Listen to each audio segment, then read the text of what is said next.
할렐루야. 예, 반갑습니다. 오늘도 전거되는 말씀을 잘 듣고 깨달아서 예수님께서 베드로에게 주리라고 약속하신 그 천국 열쇠를 받은 자가 되어서 세상 끝날까지 천국 복음을 온 세계 만방에 전함으로써 아름다운 열매를 맺어 하나님의 나라에서 해같이 빛나는 의인들이 되시기를 예수님의 이름으로 간절히 축원합니다. 이 시간 허락하신 하나님 말씀은 마태복음 16장 13절부터 20절까지 봉독해 드리겠습니다. 예수께서 가이사랴 빌립보 지방에 이르러 제자들에게 물어 가라사대 사람들이 인자를 누구라 하느냐? 가로되 더러는 세례 요한, 더러는 엘리야, 어떤 이는 예레미야나 선지자 중에 하나라 하나이다. 가라사대 너희는 나를 누구라 하느냐? 시몬 베드로가 대답하여 가로되 주는 그리스도시요 살아계신 하나님의 아들이시니이다. 예수께서 대답하여 가라사대 바요나 시몬아 네가 복이 있도다. 이를 내게 알게 한 이는 혈육이 아니요 하늘에 계신 내 아버지시니라. 또 내가 내게 이르노니 너는 베드로라. 내가 이 반석 위에 내 교회를 세우리니 음부의 권세가 이기지 못하리라. 내가 천국 열쇠를 내게 주리니 네가 땅에서 무엇이든지 매면 하늘에서도 매일 것이요 네가 땅에서 무엇이든지 풀면 하늘에서도 풀리리라 하시고 이에 제자들을 경계하사 자기가 그리스도인 것을 아무에게도 이르지 말라 하시니라. 아멘. 마태복음 16장 13절부터 20절까지 봉독해 드렸습니다. 봉독해 드린 말씀을 통해서 천국 열쇠라는 제목으로 말씀을 증거하도록 하겠습니다. 천국 열쇠. 네, 주목하시겠습니다. 열쇠라고 하는 것은 잠근 것을 여는 것을 열쇠라고 합니다. 근데 이 천국 열쇠라고 하는 것은 천국에 들어가는 열쇠가 따로 있는 것이 아니라 천국에 들어갈 수 있는, 천국이 과연 어떠한 곳이고 천국에는 어떠한 자격 요건을 갖춘 자들이 들어가는가 하는 것을 알게 해주는, 그 비밀을 알게 해주는 그 키가 바로 천국 열쇠인 줄 믿습니다. 열쇠를 비유한 문제를 해결하는 그 답을 그 열쇠라고 비유를 한 겁니다. 통상 어떤 사건에서도 이 사건의 해결의 키는 누구에게 있다. 통상 사람이 열쇠가 되기도 하고 그 사람에서 입에서 나오는 그 말 자체가 열쇠가 되기도 하는 겁니다. 야고보서 3장 1절 한번 보실까요?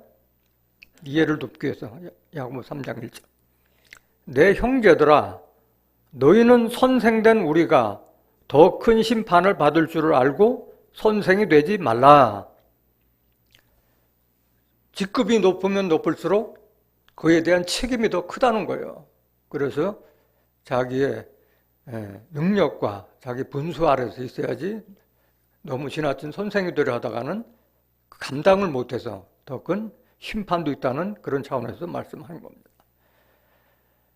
우리가 다 실수가 많으니 만일 말에 실수가 없는 자면 곧 온전한 사람이라 능히 온몸에 굴레 씌우리라.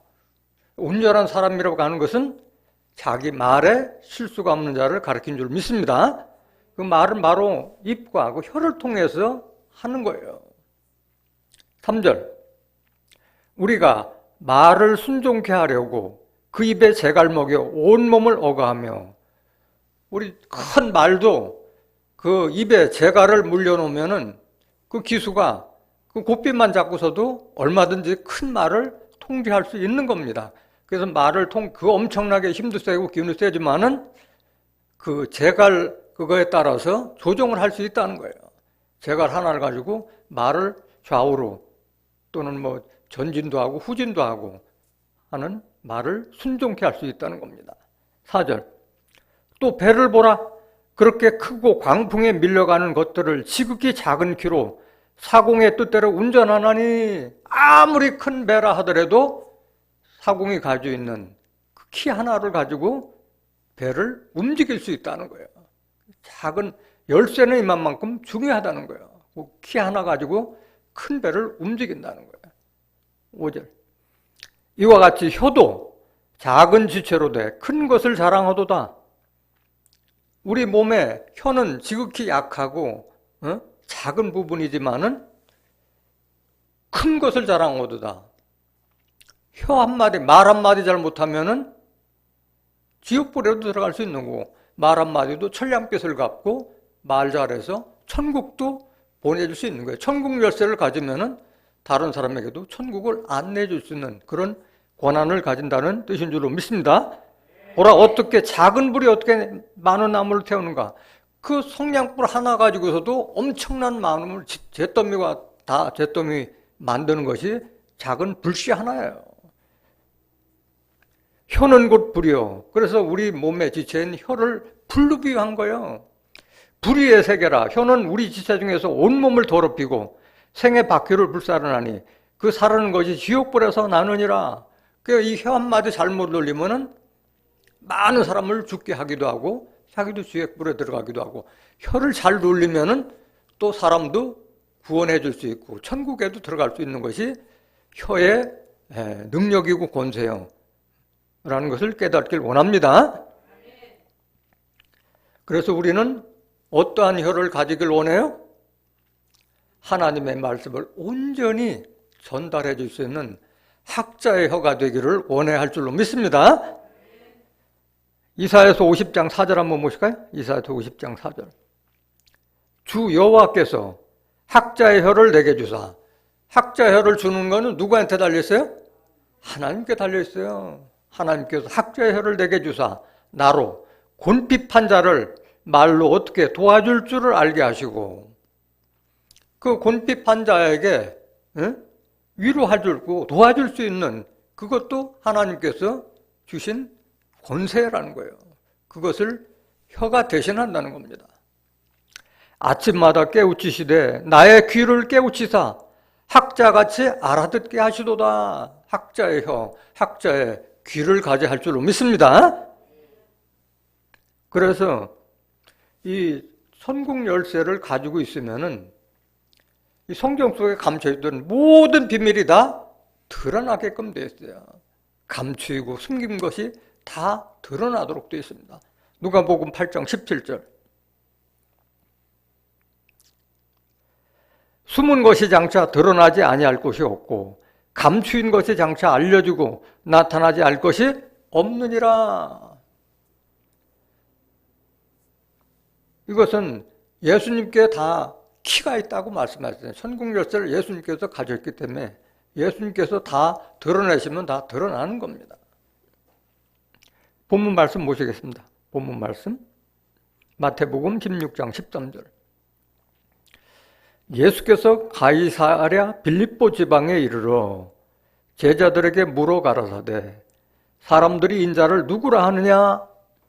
예수님께서 제자들에게 물어요. 가이사랴 빌립보 지방에 가서 복음 전파를 하고 난 후에 제자들에게 물어 여론을 수집하는 거예요. 도대체 나를 보고 사람들이 나를 뭐라고 이렇게 부르느냐 궁금한 거예요. 14절. 그때 제자들이 들은 대로 얘기하는 거예요.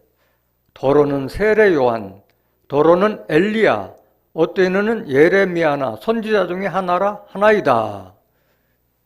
그러니까 빌립보 지방에 있는 사람들은 예수를 이미 죽은 세례 요한이 환생돼서 다시 났다.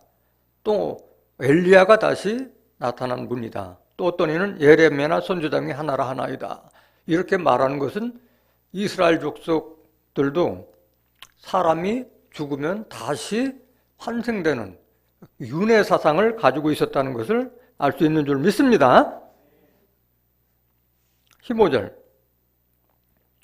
가라사대 너희는 나를 누구라 하냐. 예수님께서는 이렇게 가이사랴 빌립보 지방에서 자기를 두고 평가하는 얘기에 대해서 만족스럽지 않은 거예요. 그러니까 그 사람들은 차치하고라도 나를 3년간 따른 너희들은 나를 누구라 하느냐고 제자들에게 질문을 한 겁니다. 16절 시몬 베드로가 대답하여 가로되 주는 그리스도시요 살아계신 하나님의 아들이시니이다. 다른 제자들은 다 입을 다물고 있었는데 시몬 베드로가 용감하게 주는 그리스도시요. 그리스도시라는 것은 구세주, 메시아라는 뜻입니다. 이스라엘이 그 당시에 로마의 속국에 있기 때문에 민족 해방들을 다 원하고 있었던 거예요.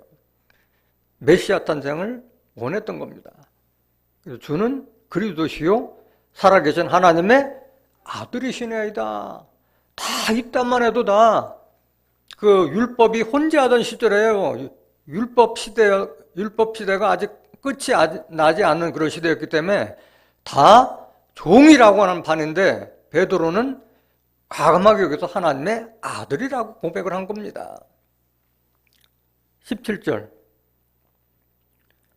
그 고백을 들은 예수님께서 뭐라고 칭찬하느냐. 예수께서 대답하여 가라사대 바요나 시몬아 네가 복이 있도다. 이를 내게 알게 한 이는 혈육이 아니요 하늘에 계신 내 아버지시니이다. 베드로가 예수님이 그리스도시요 살아계신 하나님의 아들임을 알게 한 것은 육신의 혈육이 아니요 누구요? 하늘에 계신 내 아버지시니라. 여기서 우리가 깨달아야 할 것은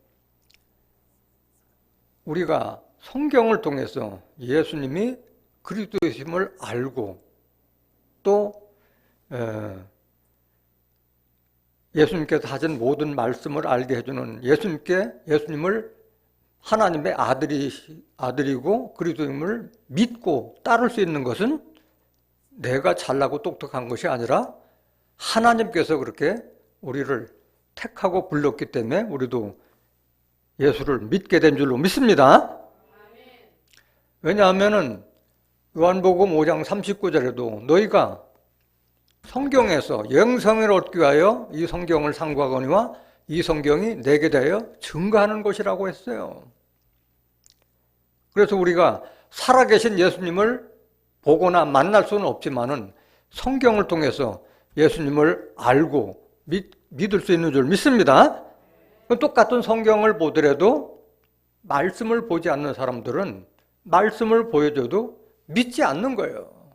그래서 성경을 통해서 예수님을 믿고 또 믿지 않는 것도 다 하나님께 달렸다는 것을 깨닫길 원합니다. 그래서 하나님께 속한 자는 하나님의 말씀을 듣는다고 말씀하셨어요. 하나님의 말씀, 성경 말씀을 듣지 아니하면 하나님께 속하지 아니하였다고 직접 예수님께서 말씀하셨어요. 요한복음 8장 17절, 47절. 요한복음 8장 47절. 하나님께 속한 자는 하나님의 말씀을 듣나니. 하나님께 속한 자만이 하나님의 말씀을 듣는 거예요. 너희가 듣지 아니하면 하나님께 속하지 아니하여 않음이로라.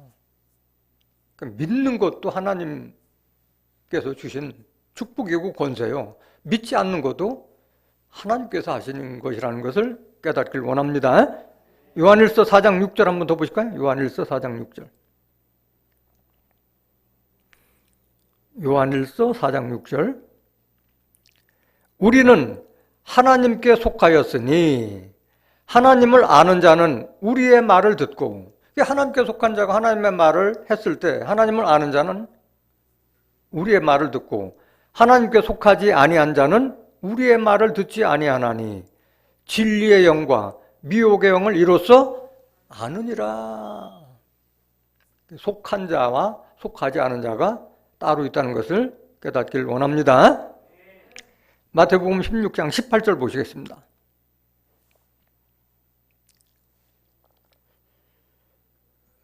그래서 이 베드로에게 축복을 줍니다. 또 내가 네게 이르노니 너는 베드로라. 내가 이 반석 위에 내 교회를 세우리니 음부의 권세가 이기지 못하리라. 원래 베드로의 전 이름은 시몬이었어. 시몬이었는데 이 예수님에 대한 그 정체성을 확실하게 깨달은 시몬에게 베드로라는 새 이름을 주신 줄로 믿습니다.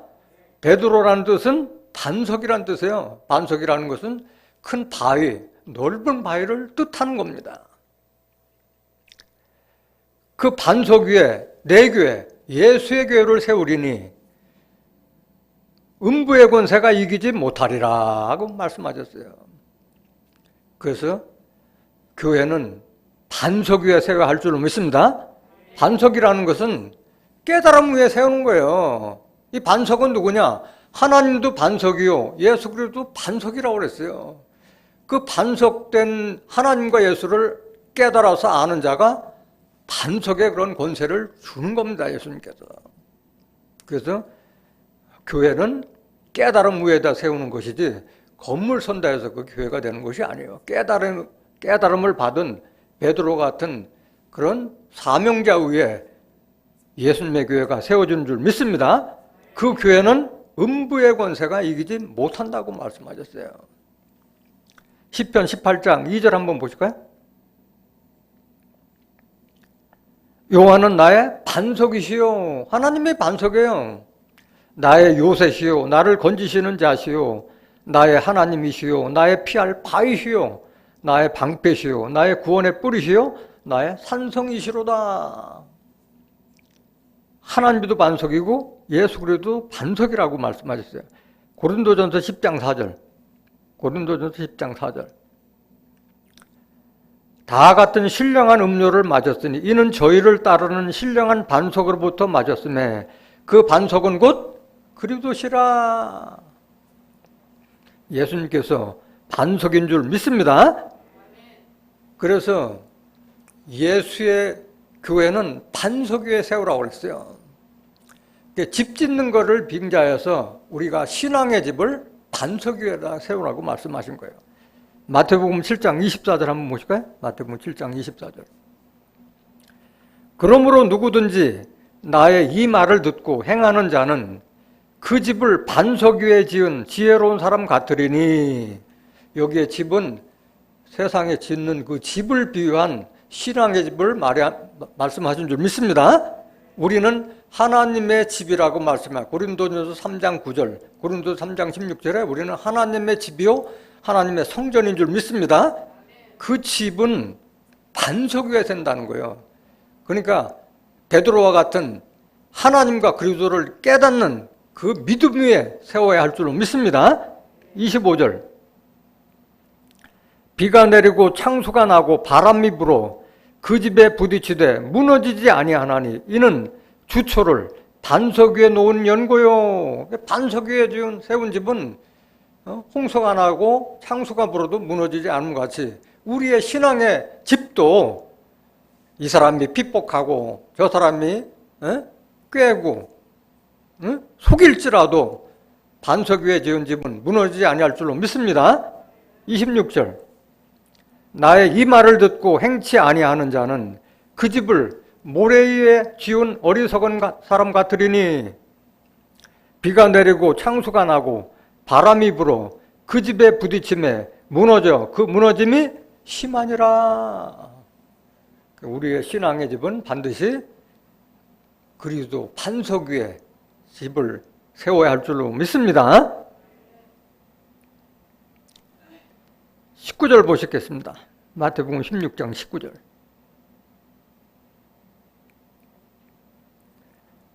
또 무슨 축복을 주셨느냐? 내가 천국 열쇠를 내게 주리니 네가 땅에서 무엇이든지 매면 하늘에서도 매일 것이요 네가 땅에서 무엇이든지 풀면 하늘에서도 풀리라 하시고 라고 되는데, 여기 보면은 예수님께서 내가 천국 열쇠를 내게 베드로에게 주리니 했는데, 이거를 마치 베드로가 천국 열쇠를 받았다고 인식하는 사람들이 많이 있습니다. 주리니 하는 것은 주었다는 얘기예요? 아니면 약속이에요? 주겠다는 약속이기에 주었다는 뜻은 아닙니다. 예정이는 거예요, 예정. 많은 사람들이 이렇게 또 오해하는 것은 로마에 가보면은 그 바티칸 궁전에 베드로 성당 안에 베드로의 동상이 있는데 거기 보면 열쇠 뭉치를 쥐고 있어요. 그래서 마치 천국 열쇠를 베드로가 받은 걸로 많이 인식하고 이렇게 옹인하고 있는데 베드로가 받지 못했어요. 베드로가 받지 못했다는 증거를 말씀을 드리겠습니다. 20절 한번 보실까요? 20절. 이에 제자들을 경계하사 자기가 그리스도인 것을 아무에게도 이르지 말라 하시니라 하시고 나서 예수님께서 뭔 말씀하셨느냐? 내가 이제 십자가를 진다 하는 것을 처음으로 제자들에게 알려요. 그때 베드로가 예수님께 그러지 말라고 말려요. 그때 예수님이 사단아 물러가라. 너는 어떻게 하늘의 일을 생각하지 않고 세상의 일을 생각하느냐고 베드로를 책망해요. 금방 베드로라는 새 이름도 줬지, 그 다음에 천국 열쇠를 주리니 하고 약속까지 했는 그 베드로에게 딱바로 사단이라고 불러요.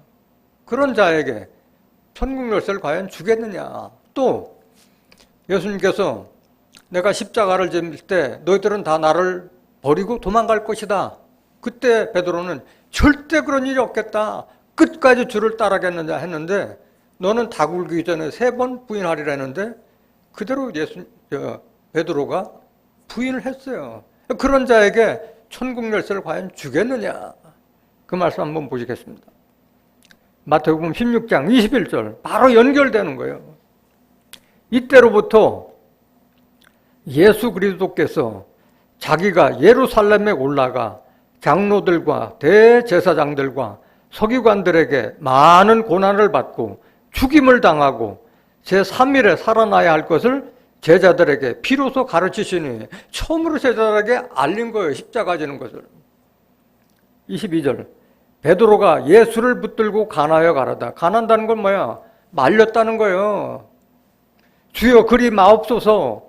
이 일이 결코 주에게 미치지 아니하리이다. 육신적으로 보면 당연하지.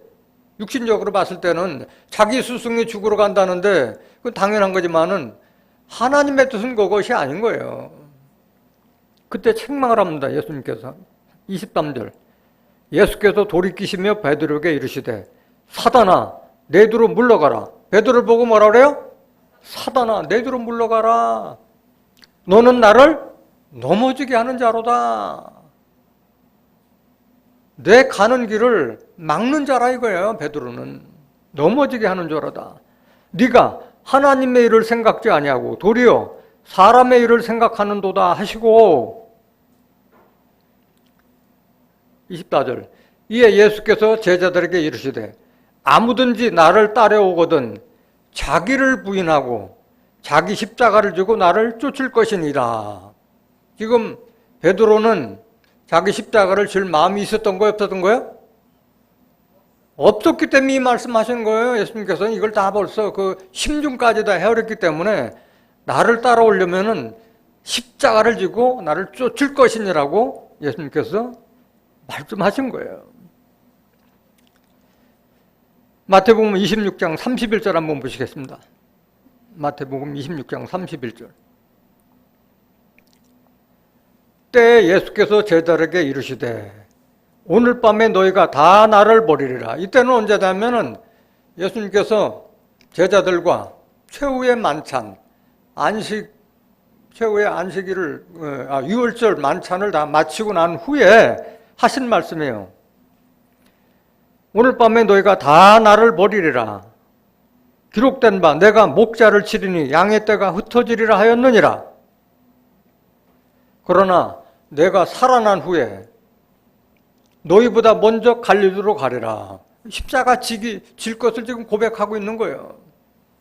33절 베드로가 대답하여 가로되 다 주를 버릴지라도 나는 언제든지 버리지 않겠나이다. 이렇게 장담으로 그랬어요. 베드로가. 34절 예수께서 가라사대 내가 진실로 내게 이르노니 오늘 밤 닭 울기 전에 네가 3번 나를 부인하리라. 그러니까 오늘 난 절대 버리지 않겠다고 하는데 그 오늘도 지나가기 전에 그날 밤에 네가 나를 3번 부인하는 것까지도 예수님께서 알고 계셨는데 그 자에게 천국열쇠를 주겠느냐 이거야. 사단이라고 한 자에게, 나를 부인할 것을 뻔히 아는 자에게 십자가를 질 마음도 없는 그 베드로에게 과연 주겠느냐 이거야. 35절. 베드로가 가로되 내가 주와 함께 죽을지언정. 이렇게 장담해요. 내가 십자가 지겠다는 식이에요. 주를 부인하지 않겠나이다 하고 모든 제자도 이와 같이 말하니라. 이게 십자가를 진다는 것이 자기 의지대로 되는 것이 아니에요. 사람은 항상 환경 앞에서 약해질 수 있는 것이 사람입니다. 과연 베드로는 어떻게 했느냐? 69절 보세요. 그러고 나서 예수님이 붙들려 가서 재판받고 있는 과정을 베드로가 보고 있어요. 베드로가 바깥들에 앉았더니 한 비자가 나와 가로되, 종이 와서 묻는 거예요. 너도 갈릴리 사람 예수와 함께 있었도다 하거늘. 그들도 다 예수님을, 베드로를 예수와 함께 있었던 걸 봤기 때문에 예수와 함께 있었다고 지목을 하니까 베드로가 뭐라고 하냐? 베드로가 모든 사람 앞에서 부인하여 가로되 나는 네 말하는 것이 무엇인지 알지 못하겠노라 하며 시집 딱 떼는 거예요. 난 네가 무슨 말하는지 알지 못하겠노라. 응? 내가 죽기까지 따르겠다고 했는데 예수님 막상 재판받는 거 보니까 예수를 부인한 거예요. 71절. 앞문까지 나아가니 다른 비자가 저를 보고 거기 있는 사람들에게 말하되 이 사람은 나사렛 예수와 함께 있었도다. 다른 증인이 또 있어요. 다른 비자가 또 증거하고 있는 거예요. 그때 베드로는 뭐라고 부인하느냐? 베드로가 맹세하고 또 부인하여 가로되 내가 그 사람을 알지 못하노라 하더라. 처음에는 시침만 딱 되는데 이번에는 두 번째는 맹세하면서 부인했어요. 맹세한다 내가. 뭐 하나님을 두고 맹세하는지 모르지만은 내가 맹세한다. 나 모른다. 이렇게 맹세했어요. 73절. 조금 후에 곁에 섰던 사람들이 나와 베드로에게 이르되 너도 진실로 그 당이라 네 말소리가 너를 표명한다 하거늘. 다른 사람들이 또 증해요. 너도 진실로 예수당이다. 네 말소리가 너를 표명한다 하거늘. 말소리 듣고 벌써 아는 거예요. 그때 베드로는 어떻게 부인하느냐? 저가 저주하며 맹세하여 가로되. 이제는 처음에는 시침이 뗐고 두 번째는 맹세했지만 세 번째는 저주하며 맹세하여 가로되 내가 그 사람을 알지 못하노라 하니 닭이 곧 울더라. 예수님 말씀대로 되고요. 예수님 벌써 일이 있을 거를 알고 계셨잖아요. 그럼에도 불구하고 난 그렇지 않겠다고 했는데 그대로 일어난 이 자에게 과연 천국 열쇠를 주겠느냐 이거야. 75절. 이에 베드로가 예수의 말씀에 닭 울기 전에 네가 3번 나를 부인하리라 하심이 생각나서 밖에 나가서 심히 통곡하니라. 통곡하면 뭐해? 일은 다 끝났는데. 이런 자에게 천국 열쇠를 줄 수가 없어요. 예수님께서는 뭐라고 말씀하셨느냐? 사람들 앞에서 나를 부인하면 내가 하나님 앞에서 너를 부인하라고 말씀하셨어요. 그런 말씀하신 예수님께서 베드로에게 천국 열쇠를 줄 리가 없는 거예요. 마태복음 10장 32절. 누구든지 사람 앞에서 나를 시인하면 나도 하늘에 계신 내 아버지 앞에서 저를 시인할 것이요. 누구든지 사람 앞에서 나를 부인하면 나도 하늘에 계신 내 아버지 앞에서 저를 부인하리라. 이런 말씀까지 하셨던 예수님께서 천국 열쇠를 주실 수가 없던 겁니다. 그럼 도대체 주리라고 했던 이 천국 열쇠는 행방이 어디가 있느냐? 누가 가지고 있느냐? 천국 열쇠를. 베드로가 받지 않았다는 것은 천국 열쇠를 누가 가졌는가를 보면은 알 수 있는 거예요. 계시록 3장 7절 한번 보실까요? 계시록 3장 7절. 빌라델비아 교회의 사자에게 편지하기를 거룩하고 진실하사 다윗의 열쇠를 가지시니, 무슨 열쇠를 가졌어요? 다윗의 열쇠를 가지신 이가 있는데 곧 열면 닫을 사람이 없고 닫으면 열 사람이 없는 그이가 가라사대. 지금 빌라델비아 교회의 사제에게 편지하기를 거룩하고 진실하다. 다윗의 열쇠를 가지신 이가 있는데 그가 열면 닫을 사람이 없고 닫으면 열 사람이 없는 그이가 가라사대. 이 말은 무슨 말이냐면은 다윗의 열쇠라고 하는 것은 예수님이 다윗집이에요. 다윗집의 자손이에요. 로마서 1장 3절에 보면은 예수님은 아브라함과 다윗의 자손이라고 말씀하셨고 계시록 22장 16절에도 나 예수는 다윗의 자손이요 꿀이라고 말씀하셨어요. 다윗집의 열쇠는 예수의 열쇠인 줄 믿습니다. 이게 바로 천국 열쇠를 이렇게 비유로 상징한 거예요. 그러면 다윗의 열쇠를 가지신 이는 도대체 누구냐? 빌라델비아 교회 사제에게 편지하기를 거룩하고 진실하다. 다윗의 열쇠를 가지시니 곧 열면 닫을 사람이 없고 닫으면 열 사람이 없는 그이가 가라사대.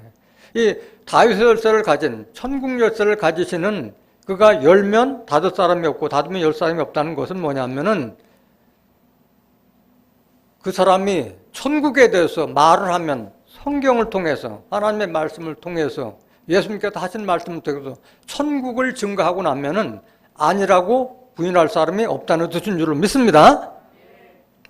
키는 키가 아니라 그 사람이 말한 말이라고 말씀 이미 증거한 바가 있습니다. 그럼 도대체 다윗의 열쇠를 가지신 이는 과연 누구냐? 계시록 3장 1절 한번 보실까요? 사대교회 사자에게 편지하기를 하나님의 7영과 7별을 가지신 이가 가라사대. 여기 보면 사대교회는 하나님의 7영과 7별을 가지신 이가 가라사대 하고 있는데 이것은 계시록 1장에 보면은 인자 같은 이의 사도 요한이 봤던 인자 같은 이의 모습이 이 7교회에 부분적으로 이렇게 나타나서 증거를 하고 있는 거예요. 그래서 이 다윗의 열쇠를 가지신 이는 인자 같은 이인데 인자 같은 이에 대해서 한번 알아보도록 하겠습니다. 계시록 1장 9절 한번 보시겠습니다. 계시록 1장 9절. 나 요한은 너희 형제요 예수의 환난과 나라와 참음에 동참하는 자라.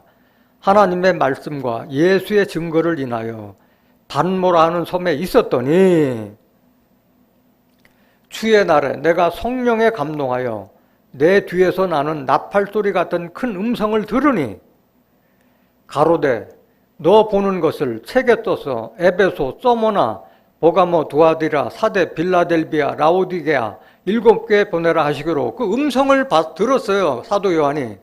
12절.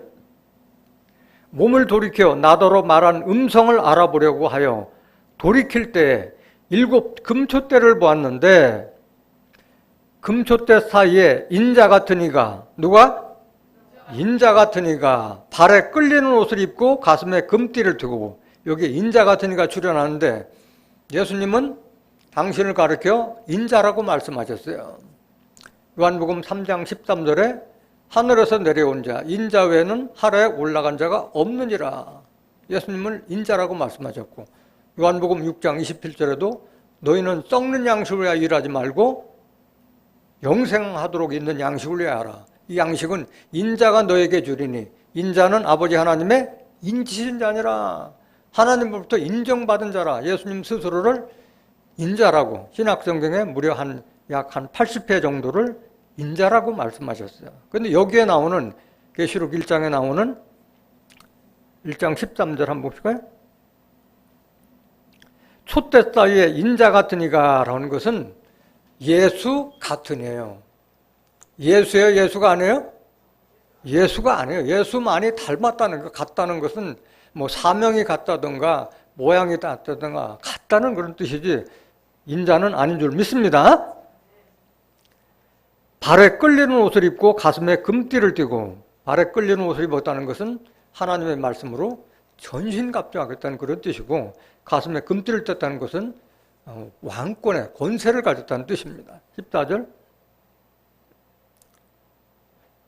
그 머리와 털의 희가 흰 양털 같고 눈 같으며 그의 눈은 불꽃 같고 그의 발은 풀무에 단련한 빛난 주석 같고 그의 음성은 많은 물소리와 같으며 그 오른손에 인자 같은 의 오른손에 7별이 있고 7별은 실상의 별이 아니라 선지자를 상징하는 뜻인 줄로 믿습니다.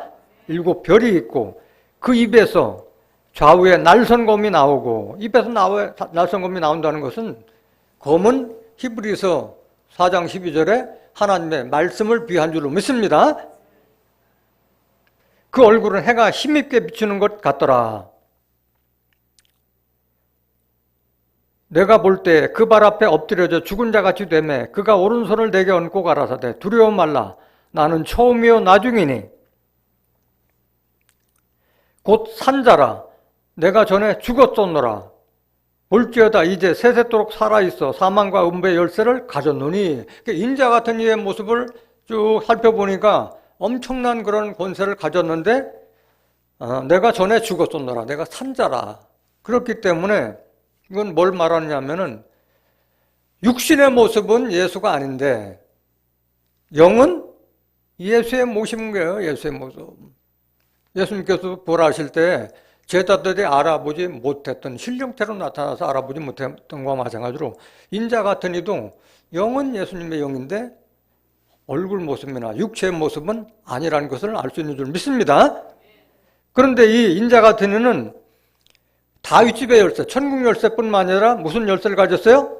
사망과 음부의 열쇠까지도 가졌어요. 사망과 음부도 집어넣었다, 빼냈다 할 수 있는 그런 권세를 가졌다고 했습니다. 19절. 그러면 네 본과 이제 있는 일과 장차될 일을 기록하라 말씀하셨어요. 그래서 천국 열쇠를 베드로가 갖지 않고 인자 같은 이가 나중에 종말에 갖게 되는 줄 믿습니다. 그럼 도대체 천국 열쇠가 도대체 뭐냐? 천국을 여는 것이 뭐냐? 천국에 대해서 예수님께서 말씀하셨어요. 요한복음 14장 6절에 내가 곧 길이요 진리요 생명이니 나로 말미암지 않고는 아버지께로 올 자가 없느니라. 하나님 나라에 들어가는 것은 다 누구를 통해야 돼요? 예수님을 통하지 않고는 들어갈 수가 없다고 말씀하셨어요. 그런 예수님께서 하나님 나라에 대해서 어떻게 증거하셨느냐? 하나님의 나라는 거듭나지 않으면 볼 수도 없고 물과 성령으로 거듭나지 않으면 들어갈 수 없다고 말씀해요. 천국이라는 것은 하나님의 나라를 뜻하고 있잖아요. 요한복음 3장 3절. 예수께서 대답하여 가라사대 진실로 진실로 내게 이르노니 사람이 거듭나지 아니하면 하나님의 나라를 볼 수 없느니라. 거듭나지 않으면 하나님의 나라를 볼 수 없는 거예요. 그러니까 아무리 설명을 해준다 하더라도 거듭나지 않으면 하나님의 나라를 볼 수가 없는 거예요. 5절 보세요. 5절. 예수께서 대답하시되 진실로 진실로 내게 이르노니 사람이 물과 성령으로 나지 아니면 거듭난다는 것은 바로 물과 성령으로 거듭나지 아니하면 하나님 나라에 들어갈 수 없느니라고 못을 박았어요. 물과 성령으로 거듭나는데 물과 성령으로 거듭나는 게 뭐냐? 물도 비유고 성령도 다 비유예요. 물은 뭐냐? 물은 신명기 32장 2장 하나님의 교훈을 그 말씀을 비로 또는 이슬, 물로 비유한 거예요. 나의 교훈은 내리는 비요 하나님의 교훈은 내리는 비요 나의 말은 맺히는 이슬이요 연한 풀 위에 가는 비요 채소 위에 단비로다. 하나님의 말씀을 비, 이슬, 이렇게 물로 비유한 줄로 믿습니다. 성령은 뭐냐? 성령. 예수님께서 하나님께서 받아서 우리에게 주신 그 말씀 자체가 진리라고 말씀하시죠. 요한일서 5장 7절. 요한일서 5장 7절. 증거하는 이는 성령이시니 성령은 진리나. 진리가 바로 성령인 거예요. 성령. 그럼 진리는 도대체 뭐냐? 요한복음 17장 17절.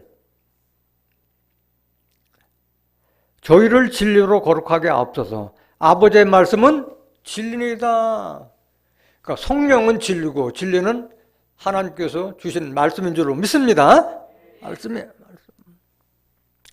그래서 거듭나지 않는 예수님께서 많은 말씀을 증거하고 했는데 율법사들은 그 말씀을 듣지 않고 뭐 표적이나 이사 이런 걸 바라는데 그 율법사들이 말씀으로 물과 성령으로 거듭나지 않는 자들이 예수님께 질문해요.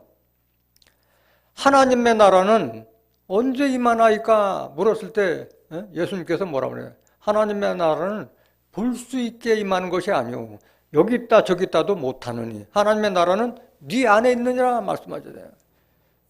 말귀를 못 알아듣는 거예요. 하나님의 나라가 네 안에 있다는 말귀를 못 알아듣는 거예요. 누가복음 17장 20절. 바리새인들이 하나님의 나라가 어느 때에 임하나이까 묻거늘 예수께서 대답하여 가라되 하나님의 나라는 볼 수 있게 임하는 것이 아니요 또 여기 있다 저기 있다고도 못하리니 하나님의 나라는 너희 안에 있느니라. 이게 벌써 마음의 천국을 이룬 자에게 천국이 있다는 이런 뜻이에요. 마음의 천국을 말씀하신 거예요. 예수님께서는.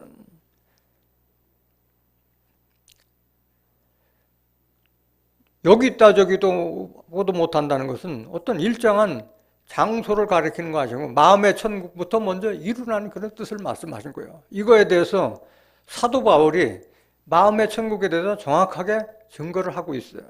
로마서 14장 17절. 하나님의 나라는 하나님의 나라 천국은 먹는 것과 마시는 것이 아니요 오직 성령 안에서, 성령은 다른 말로 말하면 진리의 말씀 안에서 의와 평강과 희락이라. 하나님 말씀 안에서 의롭고 마음이 평안하고 신세강령하고 기쁨과 즐거움, 이게 천국이라는 거예요. 깨닫기를 원합니다.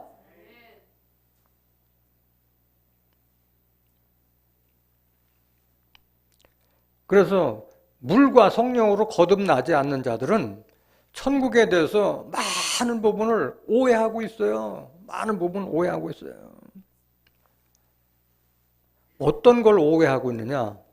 성경 말씀을 모르고 천국 가려고 하는 자들은 어떤 모순된 행동을 보이느냐 하면은 많은 사람들이 천국은 죽어서 영원히 가는 것으로만 알고 있어요. 그런데 그렇게 믿고 있는 자들이 죽을 때가 되면은 안 죽으려고 해요. 그거 이상하지 않아요?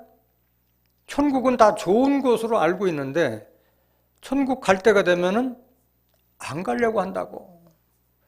또 천국은 좋은 곳이라고 했는데 천국으로 갔으면 왜 슬피 울고 통곡하느냐고. 좋은 데 가느냐. 안 맞잖아요. 엄발아서 하잖아요. 그럼 무슨 말하느냐. 천국에 대한 깨달음이 확신이 없다는 거예요. 천국이 어떤 곳이고 또 언제 어떻게 들어간다는 것을 알지 못하기 때문에 그러고 있는 거예요. 왜? 성경에 기록된 하나님의 나라에 대해서 천국 비밀을 알지 못하니까 그런 현상이 벌어지고 있는 거예요. 마태복음 22장 29절 한번 보실까요? 예수께서 대답하여 가라사대 너희가 성경도 하나님의 능력도 알지 못하는 거로 오해하였도다. 천국은 다 죽어서 가는 걸로 알고 있는데 그렇지 않아요. 마태복음 7장 21절 한번 보시겠습니다. 마태복음 7장 21절. 예수님께서 직접 하신 말씀이요. 나더러 주여 주여 하는 자마다 천국에 다 들어갈 것이 아니요. 예수님 보고 주여 주여 하는 자는 예수 믿는 자잖아요. 그런 자마다 천국에 다 들어갈 것이 아니요. 다만 하늘에 계신 내 아버지의 뜻대로 행하는 자라야 들어가리라 하는데 과연 하나님의 뜻은 뭐냐? 하나님의 뜻은 뭐냐? 죽어서 가는 것이 아니라니까 하나님의 뜻은 아들을 보고 믿는 자마다 영생에 이르게 하는 것이 하나님의 뜻이라고 말씀하셨어요. 죽어서 가는 것이 아니라 하나님은 예수 믿는 자들에게 영생의 축복을 주실 것을 약속을 하고 계신 거예요. 하나님의 뜻을 한번 보시겠습니다. 요한복음 6장 40절. 내 아버지의 뜻은 아들을 보고 믿는 자마다 영생을 얻는 이것이니 마지막 날에 내가 이를 다시 살리라 하시니라. 하나님의 뜻은 죽어서 가는 걸 바라고 있는 것이 아니라 예수 믿는 자들에게 영생의 축복을 주실 것을 약속하고 계신 줄 믿습니다. 그렇기 때문에 요한복음 17장 2절 한번 더 보시겠습니다. 요한복음 17장 2절. 아버지께서 아들에게 주신 모든 자에게 영생을 주게 하시려고 만민을 다스리는 권세를 아들에게 주셨음이로소이다. 하나님의 뜻은 우리가 예수 믿다가 죽어서 영원히 가는 그걸 바라는 게 아니라 영생에 이르게 하는 축복을 주실 것을 약속하고 계신 줄 믿습니다. 또 오늘날 장례식장 같은 데 가보면은 죽은 사람들에 대해서 위로를 해주고 있는데 예수 믿고 죽은 자들 보고 그 유족들에게 소천하셨습니다. 하늘나라 가셨습니다. 하나님께 부르셔 갔습니다. 천국 들어갔습니다. 뭐 이런 식으로 많이 위로하는데 그거는 비성경적인 말이에요. 성경에는 그런 말이 없어요. 다 천당 사기꾼들이 하는 얘기입니다. 왜?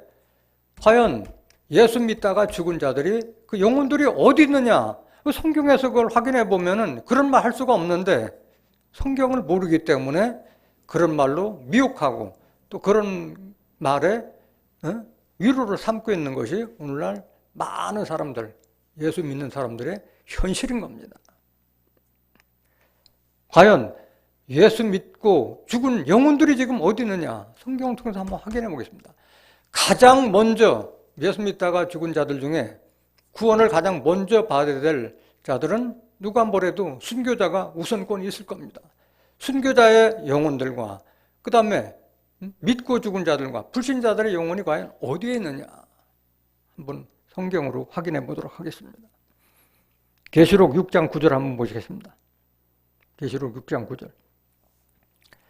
다섯째 인을 떼실 때에 내가 보니 하나님의 말씀과 저희의 가진 증거를 인하여 죽임을 당한 영혼들이 제단 아래에 있어.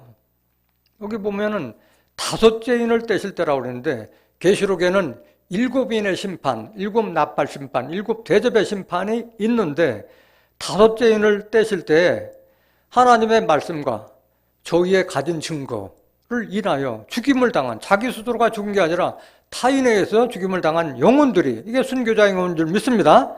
그들이 제단 아래서 뭐 하고 있느냐? 10절. 큰 소리로 불러 가로되 거룩하고 참되신 대주제여, 땅에 거하는 자들을 심판하여 우리 피를 신원하여 주지 아니하시기를 어느 때까지 하시려나이까 하니. 지금 순교자의 영혼들이 우리의 피를 신원, 원수 갚아주지 아니하시기를 언제까지 하냐고 제단 아래서 호소하고 있는데 이게 천국이냐고. 아니잖아요. 11절. 각각 저희에게 흰 두루마기를 주시며 가라사대 아직 잠시 동안 쉬되 저희 동무 종들과 형제들도 자기처럼 죽임을 받아 그 수가 차기까지 하라 하시더라. 더 기다리는 거예요. 흰 옷 입고 기다리라는 거예요. 하나님께서 예정하신 순교자의 숫자가 있는 줄 믿습니다. 수가 찰 때까지 기다리라고 하고 있는데 천국 갔다, 구원받았다, 말이 안 된다는 거예요. 이들은 언제 구원받느냐? 모든 심판, 그 바벨론 심판이 다 끝나고 계시록 20장에 가서 구원을 받아요. 그때 첫째 부활로 나타나는 순교자 영혼들은. 계시록 20장 4절 한번 보실까요?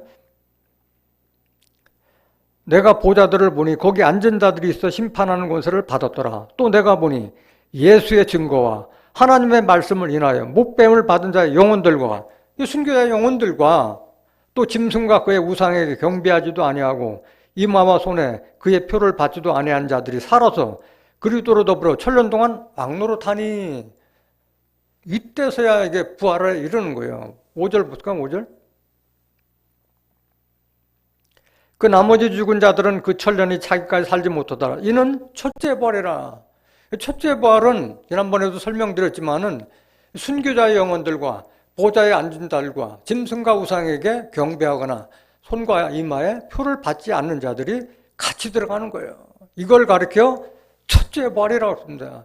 많은 사람들 부활하면은 죽은 자만 살아는 걸 부활로 알고 있는데 아니에요. 첫째 부활은 산 자를 첫째 부활로 명칭하고 있는 거예요. 그 나머지 죽은 자들은 뭐네요? 순교자 영혼 말고 나머지 죽은 자들은 예수 믿고 죽은 자와 예수 믿지 않고 불신자로 죽은 자 두 종류밖에 없잖아요. 그들은 지금 그 영혼들은 어디에 있으며 그들은 언제 과연 그러면 부활해서 구원을 받느냐? 요한복음 5장 28절. 이를 기이 여기지 말라. 무덤 속에 있는 자가 다 그의 음성을 들을 때가 오나니 선한 일을 행한 자는 생명의 부활로 악한 일을 행한 자는 심판의 발로 나오리라. 순교자의 영혼이나 예수 믿고 죽은 자의 영혼들 다 공동으로 심판받고 공동으로 부활하고 공동으로 구원받는 것이지 죽는 순서대로 천국 가고 지옥 가는 것이 아니라는 것을 깨닫기를 원합니다. 다 공동으로 심판받고 공동으로 구원받는 거예요. 그럼 그 순교자 영혼 말고 나머지 죽은 자들은 언제 심판받고 하느냐? 심판의 발로 나오려는데 계시록 20장 12절. 또 내가 보니 죽은 자들이 모른 데서 하고, 이것은 어느 때냐면은 첫째 부활에 참여한 자들, 순교자의 영혼들과 보좌에 앉은 자들과 짐승과 우상에게 경배하지도 않고 이마우손에 그의 표를 받지 않는 자들이 천년 동안 왕노릇 한 이후에, 그것이 다시 끝난 이후에 그 나머지 죽은 자들은 영혼이 부활해서 다시 영혼이 심판받고 그 선한 일을 행한 자는 생명의 부활로, 악한 일을 행한 자는 그 영혼마저도 사망, 음부에, 불못에 들어가는 심판을 받게 된 줄 믿습니다. 또 내가 보니 죽은 자들이 모른 데서 하고 그 보좌 앞에 서는데, 지금 죽은 자들 영혼들이 다 심판받기 위해 서는 거예요. 책들이 펴있고 또 다른 책이 퍼졌으니 곧 생명책이라. 죽은 자들이 자기 행위를 따라 책들에 기록된 대로 심판을 받으니, 죽은 자들이 뭐에 따라서 심판받아요? 자기 행위에 따라서 책들에 다 그것이 기록되어 있다고 말씀하셨어요. 생명책이 있고 사망책이 있는 거예요. 13절. 바다가 그 가운데서 죽은 자들을 내어주고 바다에서 죽은 자, 또 사망과 음부도 그 가운데서 죽은 자들을 내어주매 각 사람이 자기의 행위대로 심판을 받고 사망과 음부도 불못에 던지우니 이것은 둘째 사망 곧 불못이라. 그때는 사망과 음부마저도 불못에 던지게 되기 때문에 사망이 없어지는 시대가 열리게 되는 거예요. 이렇게 기록되어 있음에도 불구하고 죽은 자들 지금 천국 갔다, 말이 안 되는 거예요. 이런 자들, 성경에 없는 말 하는 자들은 어떤 자냐? 하늘에서 내려온 자라도 이 성경 복음과 같지 않고 다른 말을 한 자들은 저주를 받을지라고 말씀하셨어요. 갈라디아서 1장 8절. 그러나 우리나 혹 하늘로부터 온 천사라도 우리가 너에게 전한 복음 외에 다른 복음을 전하면 저주를 받을지어다. 무슨 저주를 받느냐? 계시록 22장 18절에 이 예언의 말씀에서 더하는 자는 이 책에 기록된 재앙들을 그에게 더하실 거라고 말씀하셨어요. 이 성경책에 기록된 재앙들을 다 그 성경에 기록되지 않는 다른 복음을 전하는 자들에게 저주가 내릴 줄로 믿습니다. 또 이게 말씀으로 거듭나지 않는 자는, 성령을 통해서 거듭나지 않는 자들은 또 뭐를 오해하고 있느냐? 예수님과 같이 십자가에 달렸던 그 우편 강도가 낙원에 들어갔다. 그렇게 알고 있는데 낙원에 들어가지 못했어요. 우편강도는. 누가복음 23장 39절 한번 보시겠습니다. 누가복음 23장 39절. 달린 행악자 중 하나는 비방하여 가로되 네가 그리스도가 아니냐 너와 우리를 구원하라 하되 하나는 그 사람을 꾸짖어 가로되 네가 동일한 정죄를 받고서도 하나님을 두려워 아니하느냐. 우리는 우리의 행한 일에 상당한 보응을 받는 것이니 이에 당연하거니와 이 사람의 행한 것은 옳지 않은 것이 없느니라 하고 좌편 강도를 지금 우편 강도가 지금 비난하고 꾸짖는 거예요. 42절. 가로되 예수여 당신의 나라에 임하실 때 나를 생각하소서 하니 지금 우편 강도는 하나님 나라가 임하실 걸 알아요 몰라요? 알고 있었던 거예요. 43절. 예수께서 이르시되 내가 진실로 내게 이르노니 오늘 내가 나와 함께 낙원에 있으리라 하시니라. 이 말 보고 다 그날 다 낙원에 갔다고 믿고 있는데 그날 낙원에 가지 못했어요. 예수님은 사흘 동안 옥에 있는 영들에게 전파로 가셨고 사흘 후에나 보라는데 오늘 낙원에 있으라는데 낙원에 가지 못했어요. 여기에 오늘이라는 말은 먼 훗날 어느 날을 가르쳐서 오늘날이라고 했는데 그 말을 이 문자대로 보다 보니까 오늘을 알고 있다 보니까 낙원에 가는 것을 인식하는데 낙원에 가지 못했어요. 히브리서 4장 7절 한번 보실까요? 오랜 후에 다윗의 글에 다시 어느 날을 정하여 오늘날이라고 미리 이같이 일렀으되 이 말을 알지 못했기 때문에 오늘을 오늘로 알고 있었던 거예요. 오늘 다윗의 글에 다시 어느 날을 정하여 오늘날이라고 미리 이같이 일렀으되 오늘날 너희가 그의 음성을 듣거든 너희 마음을 강팍하게 하지 말라 하였나니 라고 기록되어 있고 그 예수님께서는 그 무덤 속에 계셨을 때 뭔 일 하셨느냐. 그 노아 홍수 때 물에 빠진 그 영혼들을 복음 전파로 갔다고 말씀하셨어요. 베드로전서 3장 18절 한번 보실까요?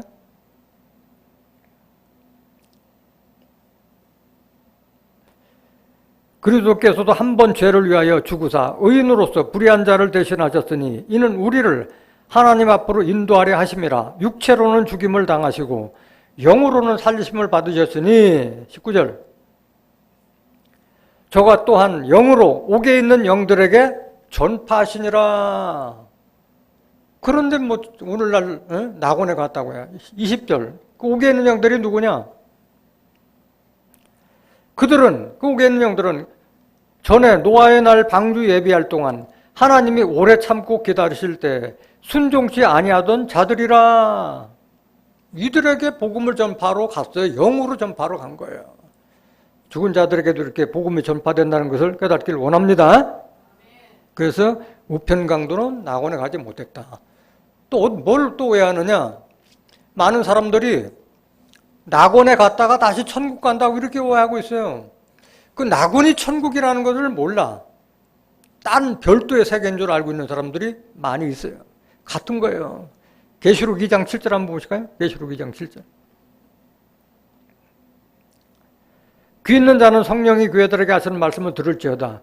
이기는 그에게는 내가 하나님의 낙원에 있는 생명나무의 과실을 주어 먹게 하리라. 생명나무가 낙원에 있잖아요. 생명나무의 실과를 먹으면 영생할 수 있는 그것이 낙원인데 그것이 천국인데 낙원 따로 있고 천국 따로 있고 그게 아니라는 거예요. 한 말씀 더 보시겠습니다. 고린도후서 12장 1절. 고린도후서 12장 1절.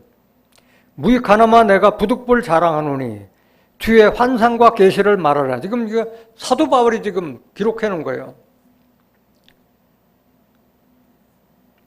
사도 바울이 환상과 계시를 얘기하고 있는 것이 2절. 내가 그리스도 안에 있는 한 사람을 아노니 14년 전에 그가 셋째 하늘에 이끌려 간 자라.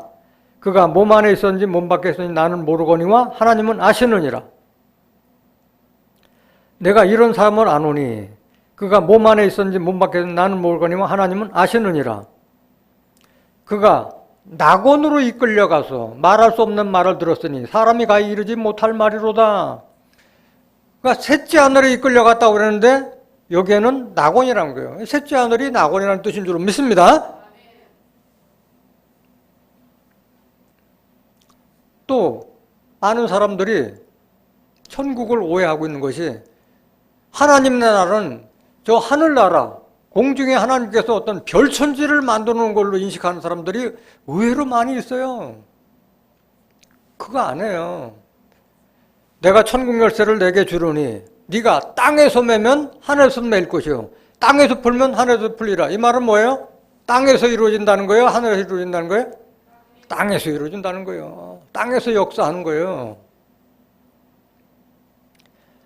하나님의 나라는 별도의 공간이 있는 곳이 아니라 우리 인간 세상의 연장인 거예요. 다만 새 하늘과 새 땅이 열려서 지금 새로운 우리가 살고 있는 이 세상이 새롭게 변하는 모습을 새 하늘과 새 땅으로 이름을 하고 있는 거예요. 명명하고 있는 거예요.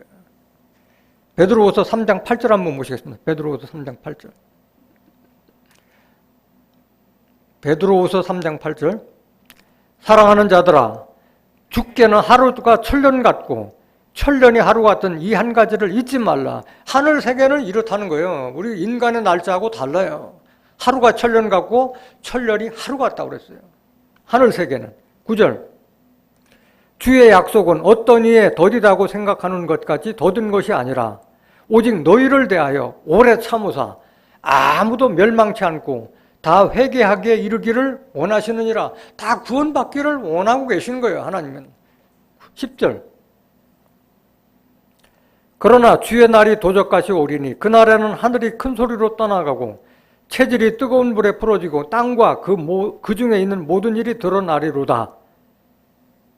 이 모든 것이 이렇게 풀어지리니 너희가 어떠한 사람이 되어야 마땅하뇨. 자, 믿는 사람은 어떠한 사람이 되어야 되느냐? 뭘 바라야 되느냐? 거룩한 행실과 경건함으로 하나님의 날에 임하기를 바라보고 하나님의 날이 임하기를 바라보고 간절히 사모하라. 그날에 하늘이 불에 타서 풀어지고 체질이 뜨거운 불에 녹아지려니와 우리는 그의 약속대로 의에 거하는 바 새 하늘과 새 땅을 바라보도다. 우리는 뭘 바라봐야 돼?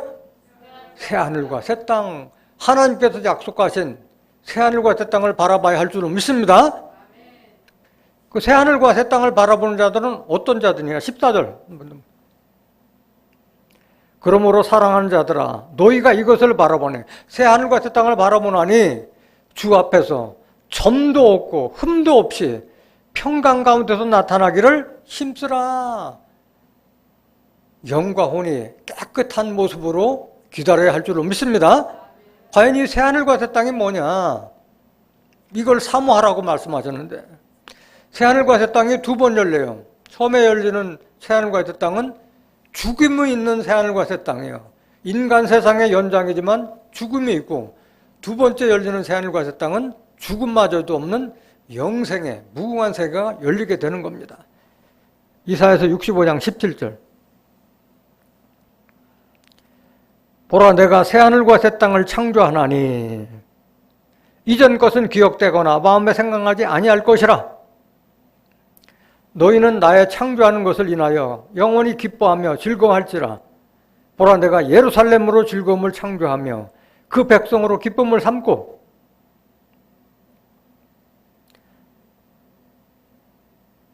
내가 예루살렘을 즐거워하며 나의 백성을 기뻐하리니 우는 소리와 부르짖는 소리가 그 가운데서 다시는 들리지 아니할 것이며. 계속 보시겠습니다.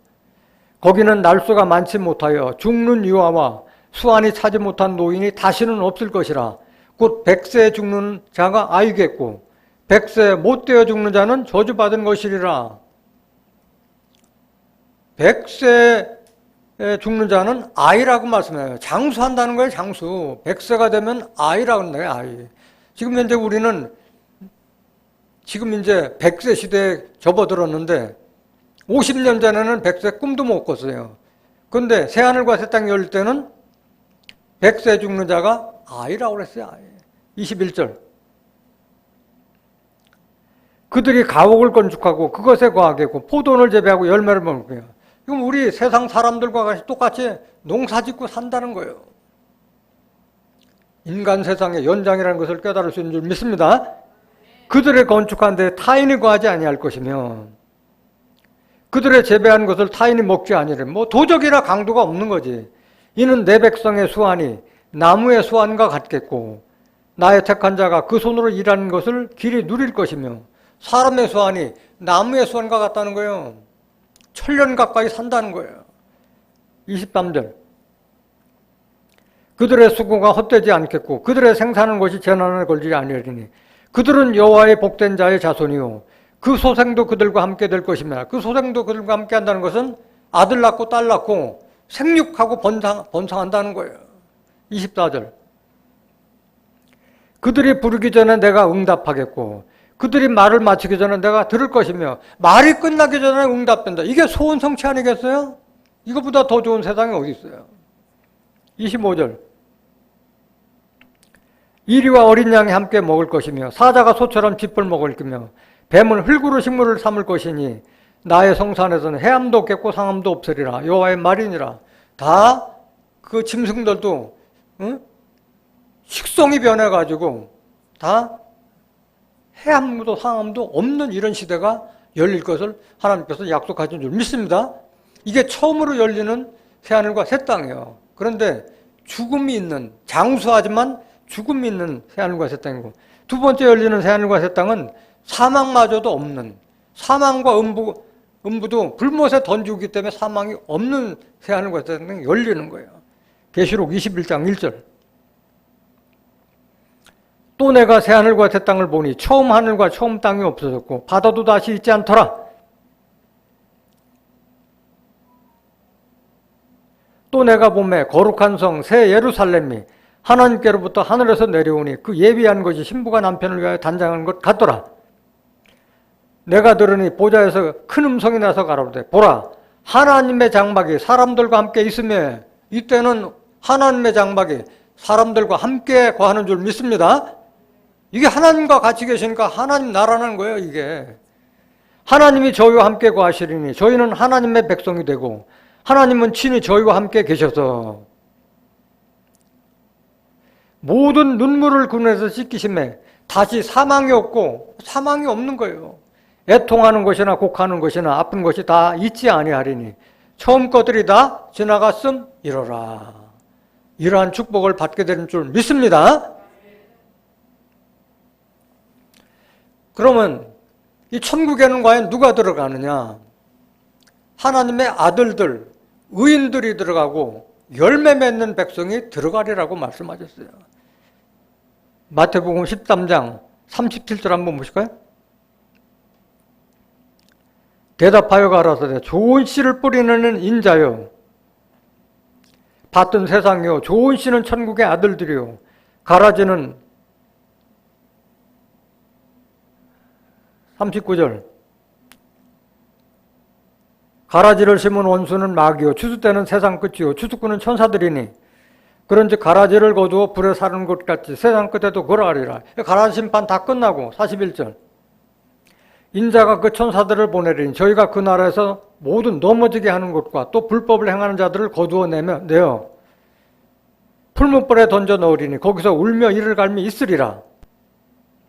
그때 이 심판, 가라지 심판 끝날 때 의인들은 자기 아버지 나라에서 하나님 나라에서 해와 같이 빛나리라. 귀 있는 자는 들으라. 하나님 나라는 의인들이 들어가는 줄 믿습니다. 그 다음에 천국에 아들들이 들어가는지 종들이 들어가는 것이 아니에요. 왜? 예수님께서 아들들의 씨를 뿌렸다고 말씀하셨잖아요. 또 누가 들어가느냐? 마태복음 21장 43절. 그러므로 내가 너에게 이르노니 하나님의 나라를 너희는 빼앗기고 그 나라에 열매 맺는 백성이 받으리라. 이거는 마태복음 21장 33절부터 보시면은 누가 빼앗기고 누가 얻는다는 걸 알 수 있는 줄 믿습니다. 열매 맺는 백성이 받는다고 말씀하셨어요. 또 누가 많느냐? 하나님께서 나를 부르셨고 택하셨다는 것을 깨달아서 그걸 굳게 하는 자들에게 천국을 넉넉하게 들 것을 약속하고 계셨어요. 베드로후서 1장 10절.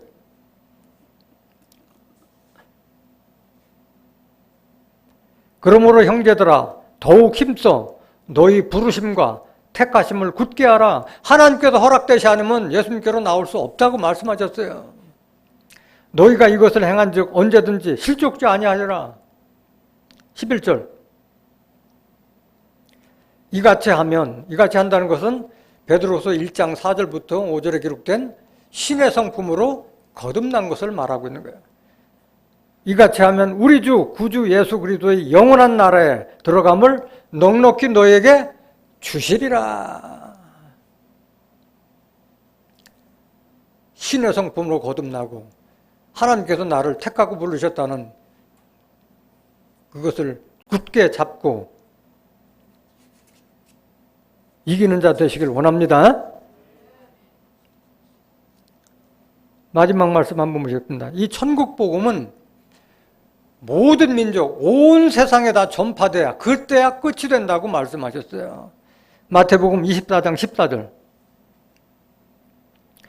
이 천국 복음이 모든 민족에게 증거되기 위하여 온 세상에 전파되리니 그제야 끝이 오리라. 이 천국 복음은 천국 열쇠를 가진 자만이 전가할 수 있는 거예요. 천국이 어떤 곳이고 어떤 자가 들어간다는, 오늘 베드로에게 주리라는 그 천국 열쇠를 받은, 열쇠라고 하는 것은 복사를 하면 되잖아요. 이 말씀도 다 여러분들이 복사해서 가지면 천국 열쇠를 가진 거나 마찬가지예요. 오늘 베드로에게 주리라는 그 천국 열쇠를 가진 여러분들이 세상 끝날까지 천국 복음을 전파하고 많은 열매를 맺음으로써 하나님의 나라에서 해가 빛나는 의인들, 하나님의 아들로 나타나시기를 예수님으로 간절히 축원합니다. 말씀 마치겠습니다.